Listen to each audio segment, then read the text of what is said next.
Ciertamente, tratándose de un sacramento instituido por Jesucristo, es lógico que nos refiramos a la tradición, porque la revelación divina nos llega a través de la Escritura y a través de la tradición, que hace presente en distintos momentos de la historia aquello que está contenido en las Sagradas Escrituras.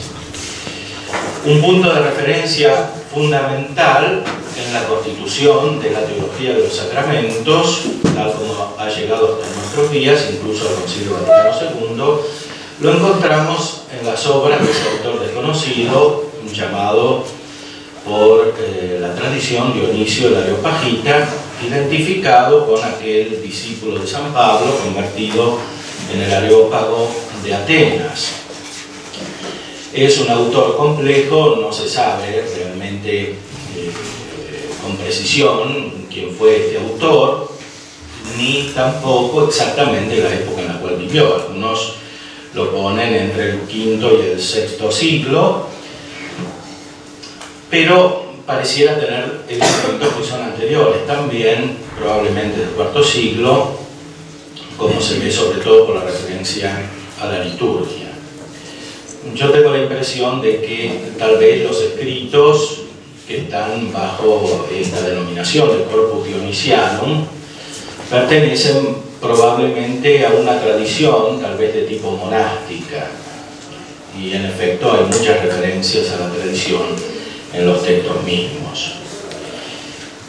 Las obras de Dionisio influyeron sea en el ámbito oriental, en los autores posteriores, especialmente San Juan Damasceno, que hace una síntesis de la teología patrística oriental, e influyeron, tal vez más todavía, en Occidente, a través de la introducción de sus escritos en la época del Renacimiento carolingio.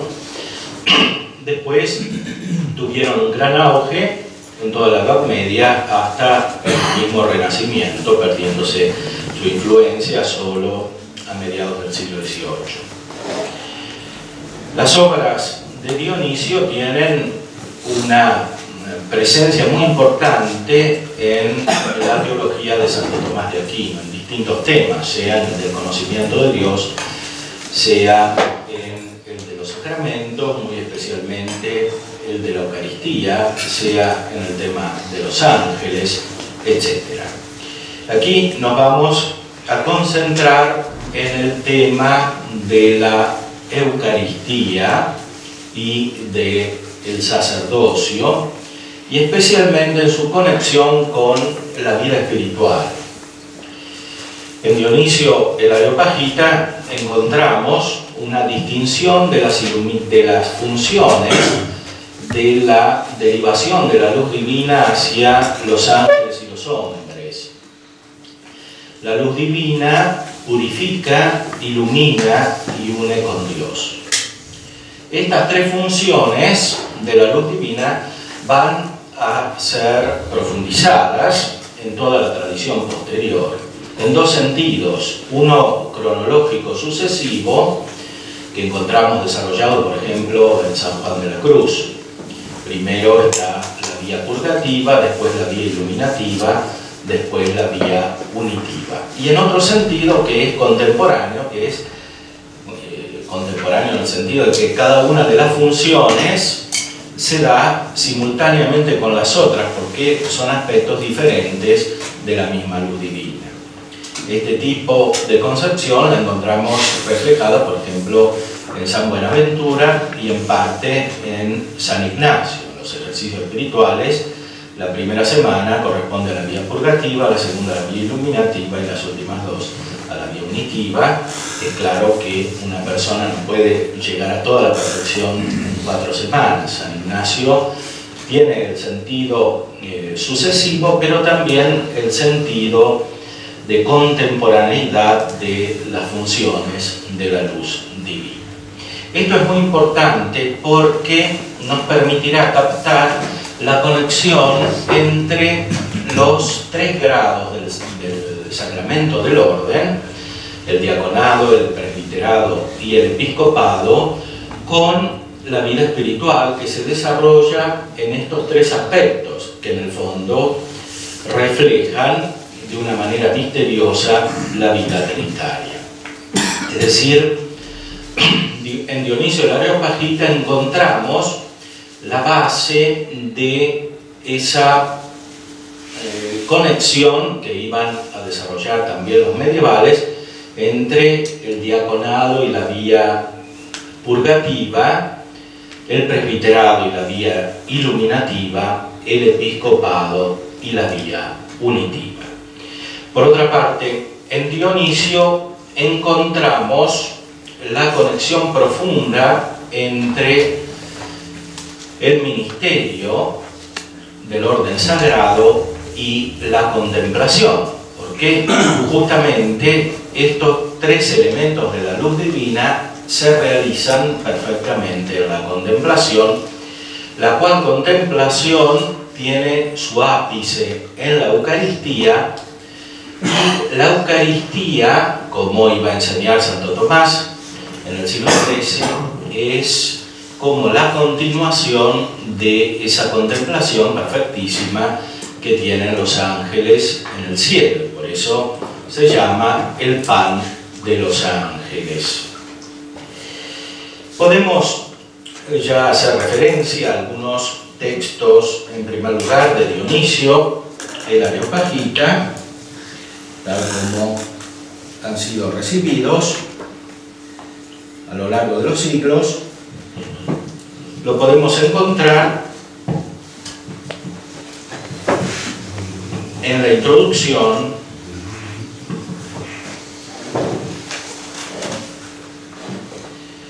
en la página 13 de este libro. Aquí hay un texto de la jerarquía eclesiástica de Dionisio, que es un tratado acerca de los sacramentos. En el capítulo 3 de la jerarquía eclesiástica encontramos un tema que después iba a ser retomado por toda la tradición hasta el Concilio Vaticano II. Dice Dionisio: desde el momento en que hemos hecho mención a la Eucaristía, no me está permitido pasar más allá para celebrar antes de ella cualquier otra función jerárquica.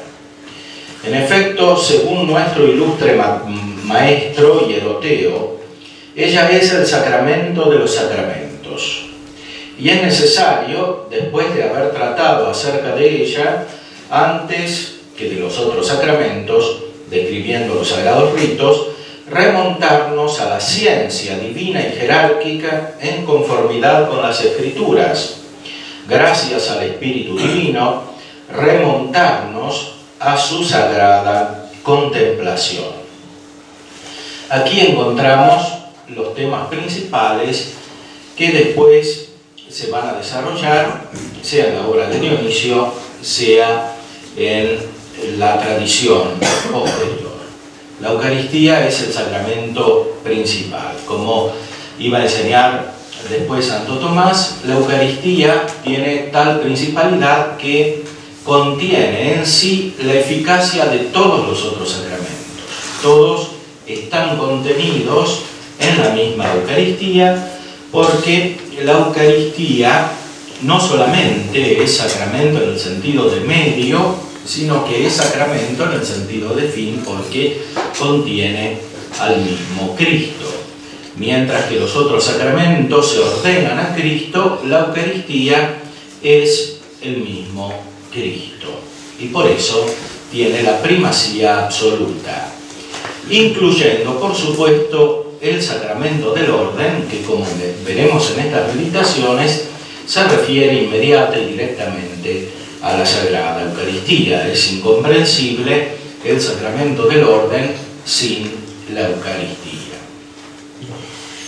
La Eucaristía, a su vez, es captada por Dionisio en un sentido eminentemente contemplativo. Es evidente que en la Eucaristía está realmente el cuerpo de Cristo, la sangre de Cristo, está la sustancia de su cuerpo y de su sangre, Pero en la Eucaristía está principalmente la persona de Cristo, la persona divina de Cristo. Ahora bien, la persona divina no nos es accesible a través de los sentidos, no nos es accesible a través de la misma inteligencia en su uso natural, sino que nos es accesible solamente por la fe. Por eso la Eucaristía es el misterio de la fe.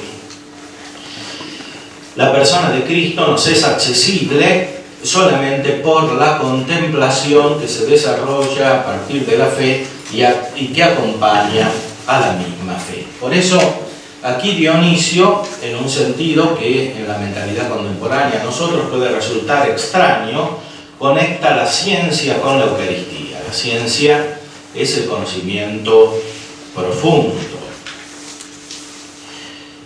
La ciencia divina y jerárquica, en conformidad con las Escrituras. Esta ciencia es la luz que deriva de Dios. En cierta manera, para Dionisio, y lo veremos después en su reflejo en la escolástica medieval y en Santo Tomás, los sacramentos están constituidos principalmente por la contemplación. Ahora, ¿cómo puede ser esto? Recordemos lo que decía Aristóteles en el libro 12 de la Metafísica. Dios es conocimiento de conocimiento. La sustancia divina es el conocimiento que Dios tiene de sí mismo en su perfección absoluta, que por supuesto a nosotros se nos escapa. Por eso, la Eucaristía, que hace presente la persona divina de nuestro Señor Jesucristo, es el mismo conocimiento que Dios tiene de sí mismo, y en cuanto es sacramento para nosotros, es ese conocimiento comunicado. Es evidente, como sabemos todos, que no tiene sentido recibir materialmente la Eucaristía si no nos unimos con la persona divina de Jesucristo. Pero esa unión de nuestra mente con la persona divina de Jesucristo no es un mero esfuerzo psíquico que depende de nuestra iniciativa, sino que es lo propio del sacramento. Es la mente de Cristo que nos asimila a Él. Es la mente de Jesucristo, que es la mente divina de Jesucristo, además de la mente humana, que nos eleva, asemejándonos a Él, a ese acto contemplativo perfecto que Él tiene de sí mismo y de la Santísima Trinidad. Así como la persona divina del Verbo asume la humanidad y asume por lo tanto también el cuerpo, así también cuando en el sacramento de la Eucaristía la mente de Cristo nos asimila a su conocimiento, asimila también junto con nuestra mente nuestra humanidad entera y por tanto también nuestra corporeidad, que se une con el cuerpo de Cristo. Pero esta unión está subordinada jerárquicamente, como dice Dionisio, a esa unión perfecta que es la de la mente. Este elemento será capital para entender en toda su profundidad la función del sacerdocio, que es incomprensible sin una captación adecuada de esta consistencia profunda del sacramento de la Eucaristía. Como dice Dionisio, esta asimilación la produce el Espíritu Santo en nosotros, el Espíritu Santo que recibimos en los sacramentos y que se hace presente en la Eucaristía misma. Por eso, en la celebración de la Eucaristía, en la Santa Misa, invocamos en la epíclesis especialmente la presencia del Espíritu Santo y la acción del Espíritu Santo, que no actúa solamente en la celebración como tal, en la confección del cuerpo de Cristo, que se hace presente sacramentalmente, sino que actúa principalmente en nosotros, para que asimilemos esa presencia real del cuerpo de Cristo y de toda su persona. Esto que dice Dionisio aquí es entonces el centro de la vida de la Iglesia, porque la Eucaristía no es solamente el cuerpo de Cristo personal, como diría Santo Tomás, sino también su cuerpo místico, que es el cuerpo total. Enseña también Santo Tomás siguiendo a San Agustín. En la Eucaristía entonces está contenido todo el bien de toda la Iglesia.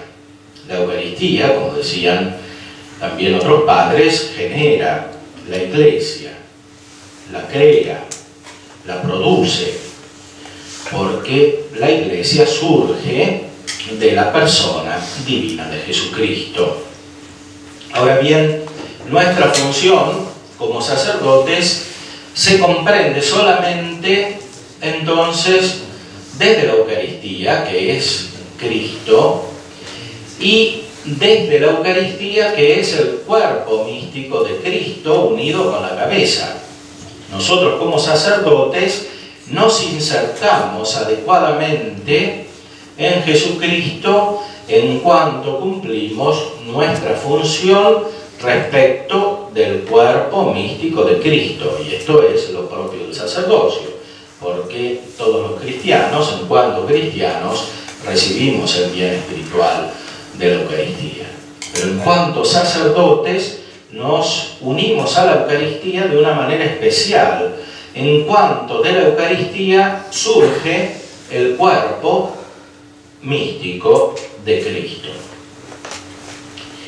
Dice Dionisio, explicando cómo todos los sacramentos tienen en cierta manera su propia consistencia a partir de la Eucaristía, y que esta luz divina que nos diviniza y nos deifica produce todos esos efectos en nosotros. Dice entonces que reconduce nuestras vidas divisibles hacia una única deificación, y mediante la divina unión de las cosas divisibles dona la comunión con el uno. El sacramento de la Eucaristía es comunión, produce una profunda unión.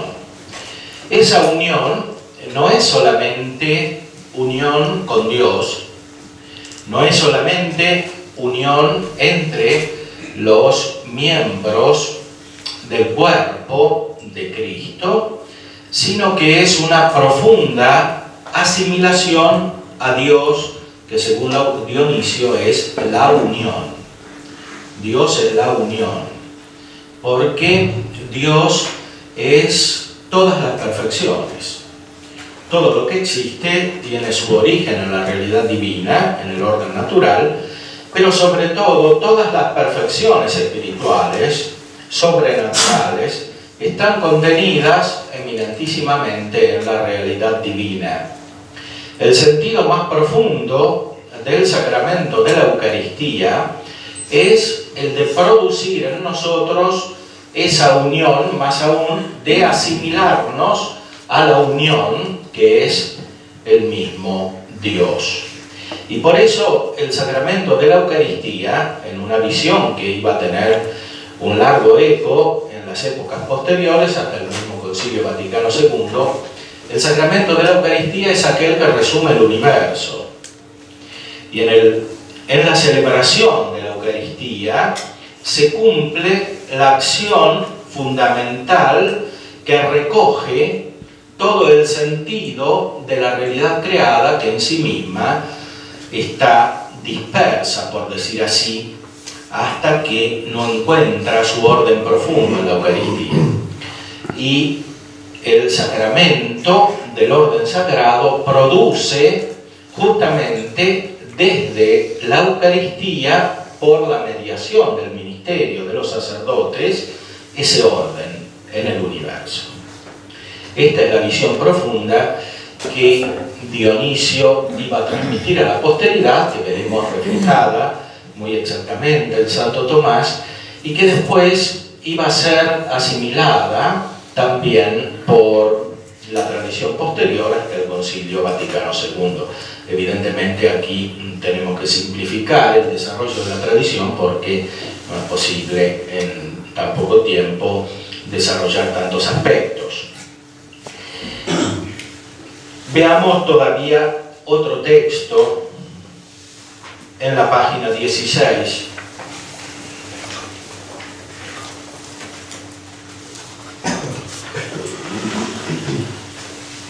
Después de las imágenes, por orden y santamente, vamos a considerar la verdad conforme a Dios de los arquetipos. Todo esto sirve a los que están todavía en la iniciación para una santa educación de sus almas, porque la composición sacra y variada de los símbolos no permanece incomprensible para ellos, si bien se manifiesta no más allá de las cosas exteriores, los cantos santísimos y las lecturas de los libros sagrados explican a ellos las normas de una vida virtuosa y sobre todo la completa purificación de la malicia corruptora. La divinísima distribución común y pacífica de un solo y mismo pan y vino prescribe a ellos una misma vida divina en cuanto nutridos todos por el mismo alimento. Este acto reclama santamente la memoria de la cena divinísima y simbólica, principio de todos los sacramentos, durante la cual el fundador de los símbolos muy justamente excluye al que no toma parte de las cosas santas y santamente, y en manera conforme al Maestro, enseñándonos religiosamente y con método divino que el acceso a las cosas divinas según una disposición de ánimo sincera otorga a los que se acercan la posibilidad de asimilarse a lo que es similar a ellas. Aquí explica Dionisio el sentido del sacramento de la Eucaristía como constituido principalmente por la contemplación divina. El sacramento de la Eucaristía hace presente para nosotros los arquetipos, es decir, las ideas divinas que están presentes eminentísimamente, totalmente, en la persona divina de nuestro Señor Jesucristo. Por medio de Él fueron hechas todas las cosas, y sin Él no se hizo nada de cuanto ha sido hecho, como nos dice al principio el Evangelio según San Juan. En la mente de Cristo, en la mente divina de Cristo, están todas las ideas productoras de todas las cosas, y están, más aún, todas las perfecciones divinas que incluso no se reflejan en las cosas. Cuando recibimos y cuando celebramos la Santísima Eucaristía, nos divinizamos, dice Dionisio, en el sentido de que nos unimos a todos esos arquetipos y a todas las perfecciones divinas. Las luces que hay en Dios, que son como luces de lámparas, reflejando un tema del Antiguo Testamento, del Cantar de los Cantares, después reflejado también en los autores místicos, en San Juan de la Cruz, etc. Las luces que hay en Dios configuran una sola luz. Esas luces son las perfecciones divinas que después se reflejan, se participan, se comunican a las criaturas. Las criaturas espirituales están constituidas principalmente por esas luces divinas que nosotros recibimos especialmente en la Santísima Eucaristía. Nos divinizamos, quiere decir que no solamente nos purificamos de nuestra malicia, sino que recibimos la luz, nos iluminamos, nos llenamos de esas luces divinas en el mismo sentido en que están en Dios, es decir, todas unidas. sin que la distinción propia de cada una quite la perfectísima unidad de Dios. Y por eso, en la Santísima Eucaristía no solamente nos iluminamos, sino que nos unimos. Nos unimos con Dios, nos unimos en nosotros mismos y nos unimos con los demás.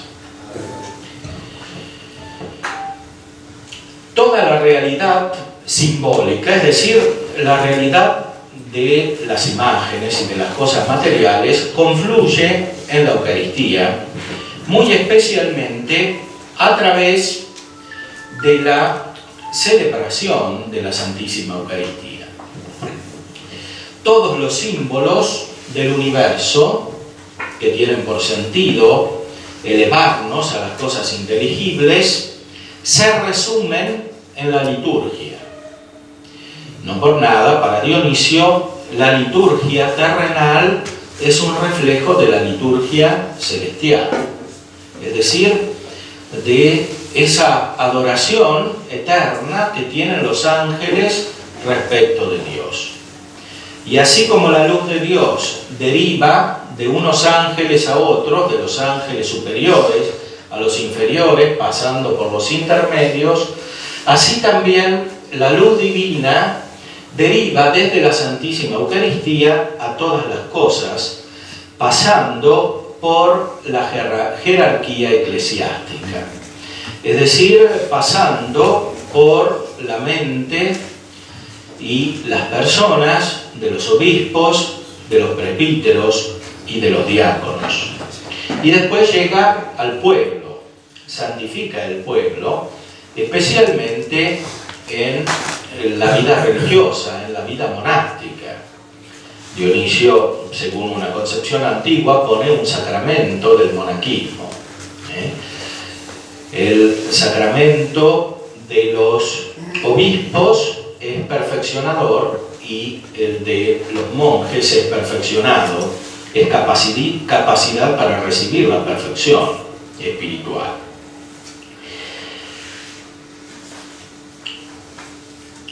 Desde la Santísima Eucaristía, entonces, se explica espiritualmente el sentido de todos los otros sacramentos y muy especialmente del sacramento del orden. Dionisio hace referencia a la unción. La unción no es solamente la unción de los enfermos como la conocemos hoy, sino la unción de los sacerdotes. Esta doctrina divinamente manda a los hombres santos, dice en el capítulo 4 de la jerarquía eclesiástica, aquí en la página 19, esta doctrina divinamente manda a los hombres santos no hacer aparecer por vana gloria las bellas y perfumadas semejanzas con el Dios escondido gracias a su virtud. Estas bellezas de Dios, secretas y perfumadas más de cuanto se pudiera pensar, son inmaculadas. Se manifiestan espiritualmente solamente a los hombres espirituales y quieren encontrar plenamente en correspondencia sus puras imágenes que se reproducen en las almas gracias a la virtud. En efecto, la imagen incorrupta y que imita bien la virtud divina, mirando a esta belleza espiritual y perfumada, forma en sí y se conduce de modo de alcanzar la imitación más bella. Como para las imágenes sensibles, si el pintor mira sin mover los ojos el modelo original y no se deja arrastrar hacia ninguna otra de las cosas sensibles, ni se distrae en ninguna otra, reproducirá, si se puede decir así, la cosa pintada, cualquiera que sea, y demostrará lo que es verdadero en la semejanza y el modelo en la imagen, y relacionará uno con la otra, con excepción de lo que concierne a la diversidad del material usado. Así los pintores espirituales que aman lo bello, la contemplación fija e inflexible de la belleza perfumada y escondida, dará una semejanza no errónea y divinísima. Los pintores espirituales son los sacerdotes. Los pintores espirituales son aquellos que ponen la semejanza de las perfecciones divinas, las bellas y perfumadas semejanzas de Dios escondido en las personas, en las almas. Hacen reflejar esas luces divinas en las almas. La referencia a la unción con el óleo perfumada nos hace entender cómo esas bellezas divinas están todas en la unidad de Dios, así como el óleo encierra los perfumes.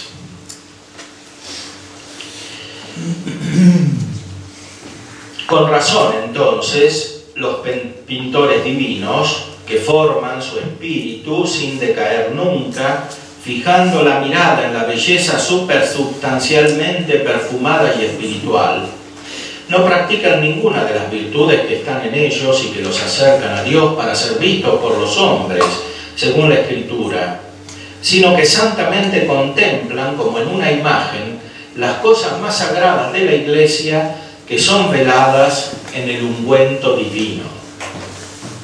Este es un tema capital para entender adecuadamente la función de los ministros sagrados, de los obispos, de los presbíteros, de los diáconos.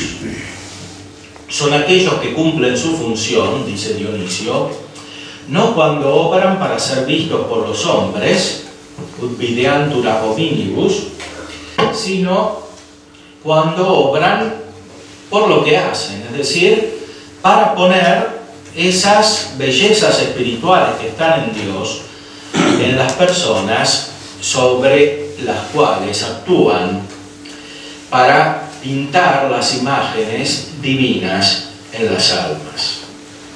San Juan de la Cruz hacía referencia a una imagen similar en sus obras, en un contexto diferente.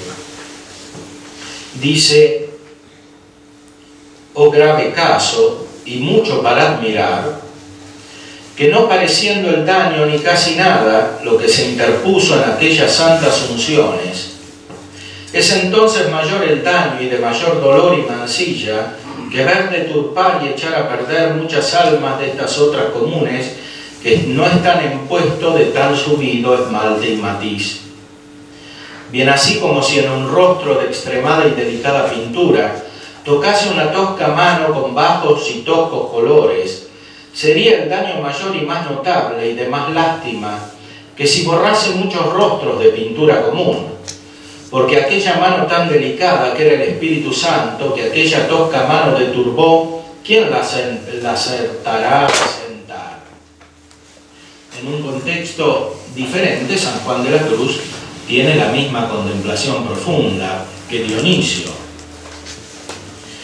Es decir, cuando se pintan las almas, es necesario que el agente principal sea el Espíritu Santo que produce la unción.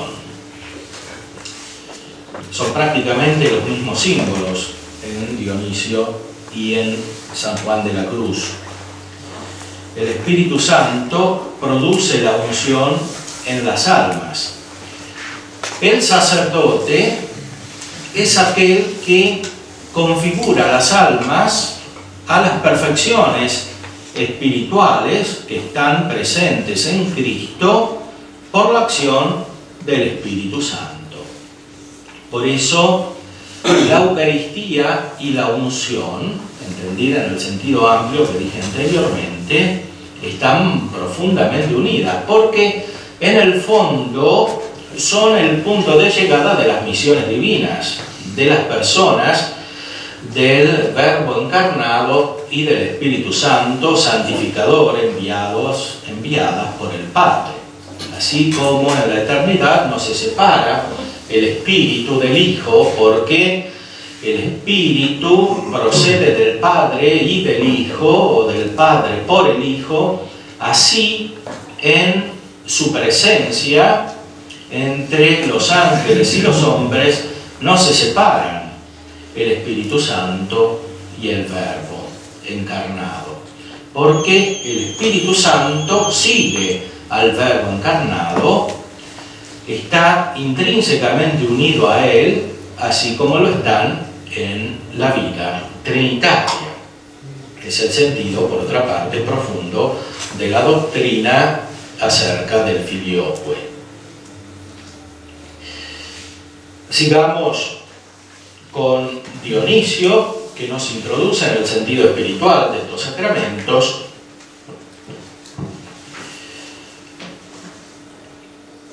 Dice, refiriéndose especialmente a los obispos: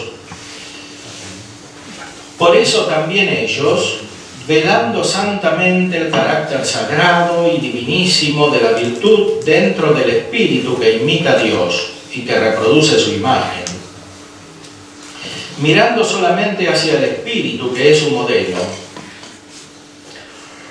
en efecto, no solamente son invisibles a los que son de semejantes, sino que tampoco ellos se dejan arrastrar a la vista de aquellos, por lo cual, en modo conveniente a ellos, no aman ninguna de las cosas que parecen ser vanamente bellas y justas, sino las cosas que son verdaderamente tales, ni miran la gloria estimada estúpidamente por la mayoría como la felicidad, sino que juzgando el bien y el mal en sí mismo, son estatuas divinas del perfume divinísimo, el cual, teniendo el sí el verdadero perfume, no se dirige hacia lo que parece a la mayoría en manera de semejante, y sella lo que es sin simulación en las verdaderas imágenes de la verdad. Desde el momento en que hemos contemplado la armonía exterior de toda esta bella operación sagrada, miramos a su belleza divina, considerándola a sí misma descubierta y sin velos, mientras brilla manifiestamente con un magnífico esplendor y nos llena de un buen perfume que conocen bien los seres espirituales. Es un tema que aparece permanentemente en la literatura espiritual, por ejemplo, en San Gregorio Magno, y después se ha transmitido a toda la Edad Media. Se trata de algo que no sabe sino aquel que lo experimenta. No se puede saber bien qué es la Eucaristía y tampoco se puede saber bien qué es el sacerdocio si no se lo experimenta espiritualmente.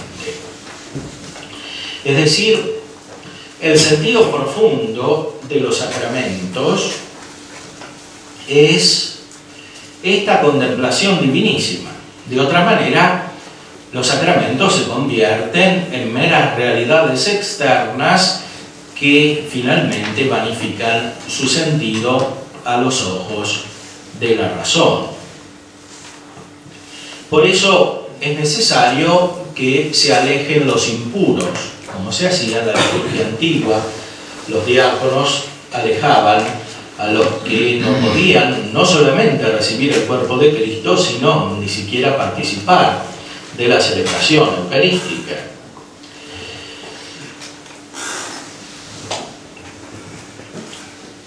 En efecto, la consagración del ungüento no es prohibida e invisible a los que están en torno al obispo, más bien al contrario, llega hasta ellos e instituyendo un tipo de contemplación que es superior a la comprensión de la mayoría, es santamente velado y separado de la multitud por ellos para respetar la jerarquía. En efecto, el rayo de las cosas santísimas ilumina puramente e inmediatamente a los hombres divinos, en cuanto unidos con lo que es espiritual y perfumado sin velos, sus capacidades receptivas y espirituales se extienden de manera diversa hacia lo que es inferior.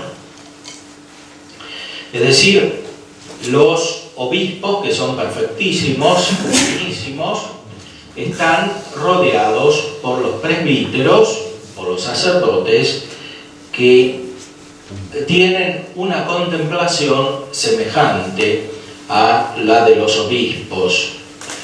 Y por eso la consagración del ungüento no les está prohibida. tienen una contemplación que es superior a la de la mayoría, es decir, a la de la gente que tiene que ser iluminada, al pueblo que tiene que ser iluminado por la jerarquía. Este sentido profundo va a pasar entonces a la concepción medieval y después especialmente a la de Santo Tomás de Aquino. Pero todavía podemos ver en Dionisio cómo se distribuye según las operaciones espirituales, las tres operaciones espirituales, la función del sacramento del orden. Dice Dionisio, lo encontramos en el libro en la página 22, los obispos, los sacerdotes y los diáconos realizan en el mundo sensible como instrumentos de la luz divina aquello que constituye la operación total de los ángeles. Así, la santísima operación de los miembros de la jerarquía respecto de los misterios o de los sacramentos tiene como primera eficacia la purificación de los profanos, como segunda operación la doctrina iluminativa de los iluminados y como última la perfección de los iniciados en la ciencia sobrenatural.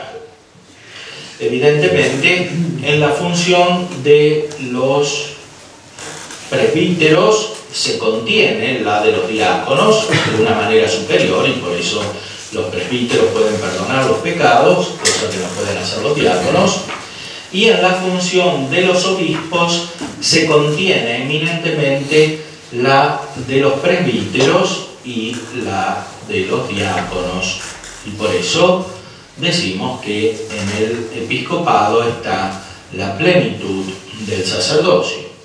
Santo Tomás, en la Edad Media, reconoce plenamente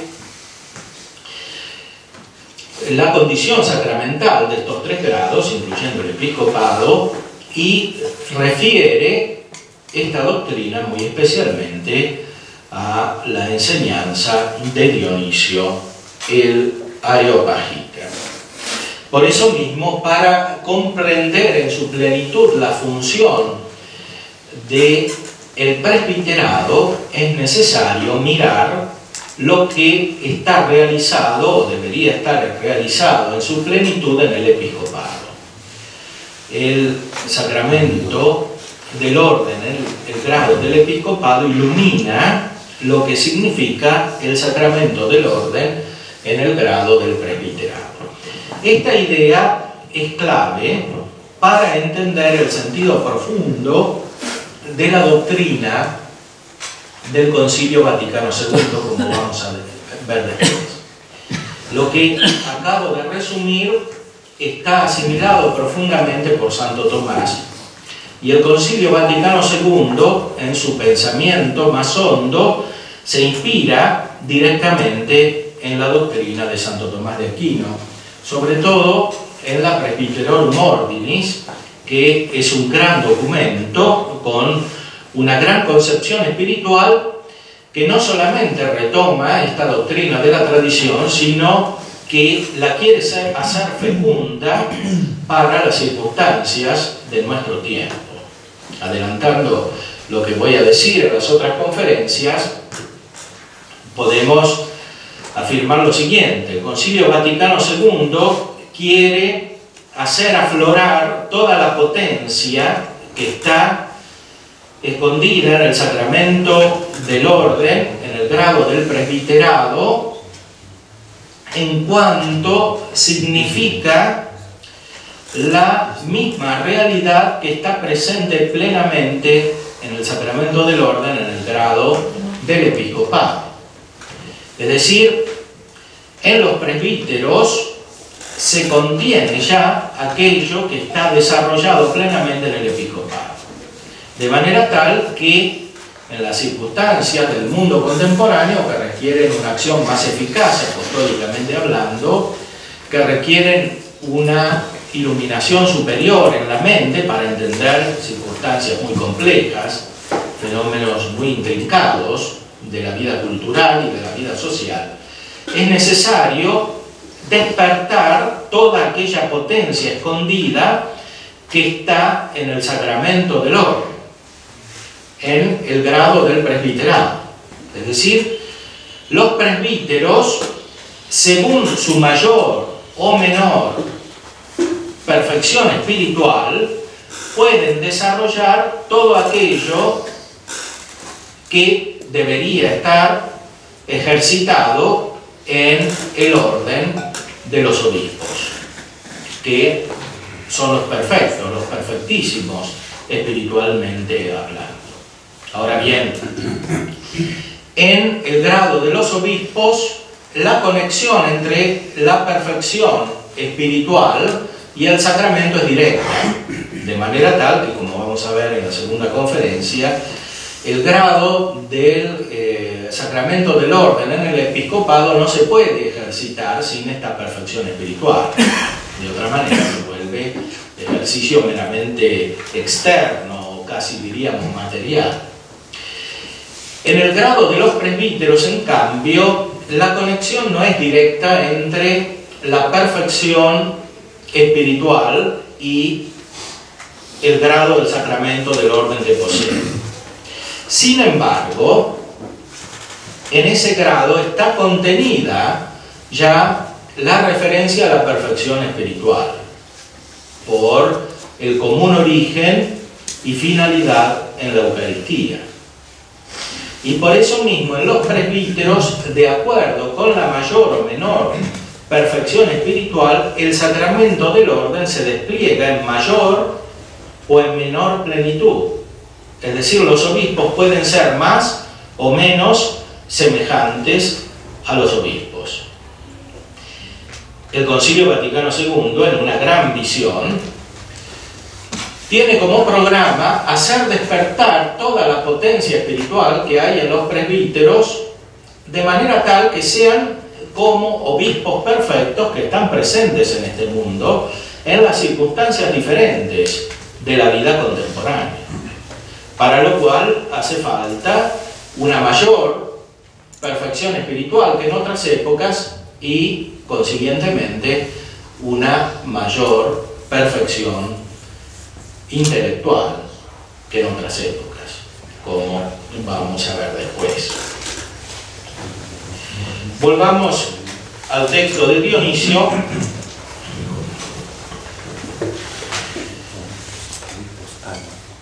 Página 23, aquí. El orden de los obispos es el primero de los órdenes que contemplan a Dios. Es el más alto y también el último. En efecto, en él termina y se perfecciona todo el orden de nuestra jerarquía. Como en efecto nosotros vemos que toda la jerarquía termina en Jesús, así cada una termina en la propia cabeza divina. La potencia del orden episcopal avanza dentro de todas las sagradas totalidades y a través de todos los sagrados órdenes opera los propios misterios de su jerarquía. De manera excelente, antes que los otros órdenes, la ley divina distribuyó a él, por su propia operación, las más divinas funciones. Estas son las imágenes perfectivas de la virtud teárquica, que cumple todos los sacramentos más divinos y todos los sagrados ritos.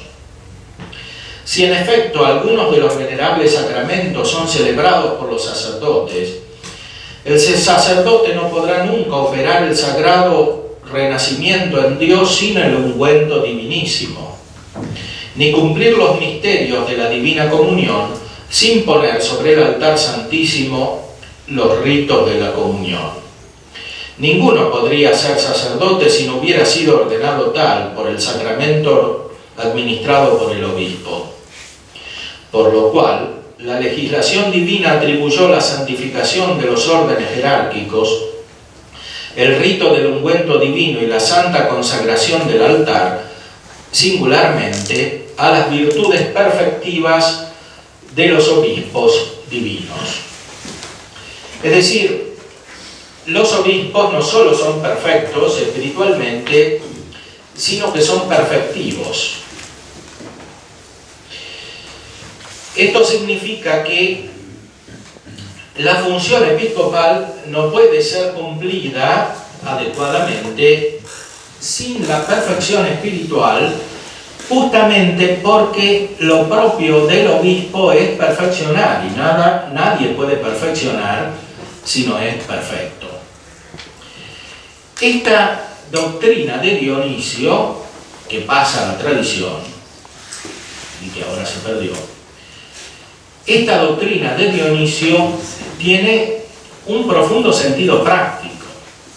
Es decir, es verdad que el obispo ex opere operato ordena, celebra la Eucaristía, hace las consagraciones del altar, etc. Pero también es verdad, y esto es lo que quiere decir Dionisio, y es lo que después se va a desarrollar con mucha fecundidad en la tradición, y creo yo es una de las ideas más hondas que está presente en el concilio, especialmente cuando habla de los sacerdotes. Las funciones del obispo no se cumplen adecuadamente en su totalidad si el obispo no es perfecto espiritualmente.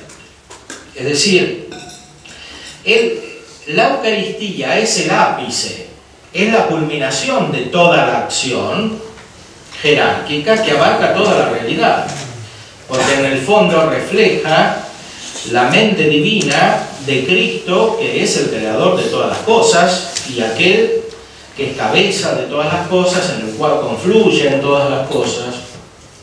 Todo está abarcado por nuestro Señor Jesucristo. Él es la cabeza de toda la creación. Es aquel en el cual se recapitula el sentido de todas las cosas.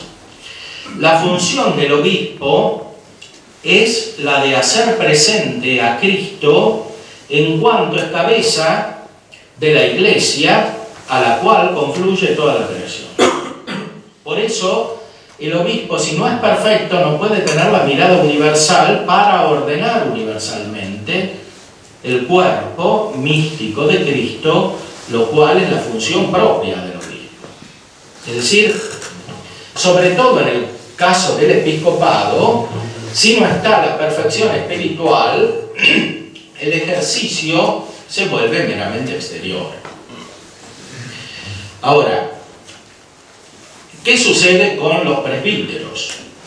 Los presbíteros, como veremos después, y esto es especialmente doctrina de Santo Tomás, en el acto principal del sacramento del orden son iguales a los obispos.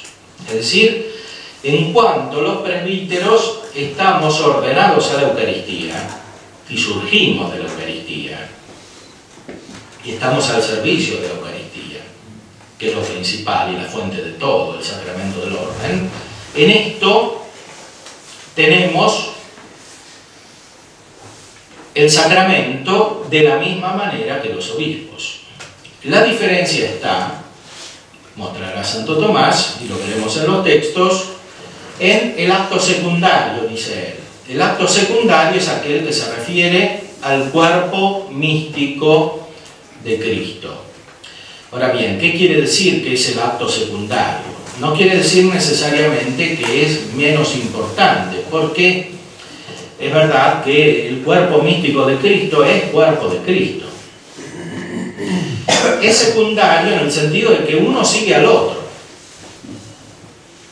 porque no puede existir el cuerpo místico de Cristo sin el cuerpo personal particular de Cristo, es decir, sin la humanidad de Cristo unida hipostáticamente a la persona.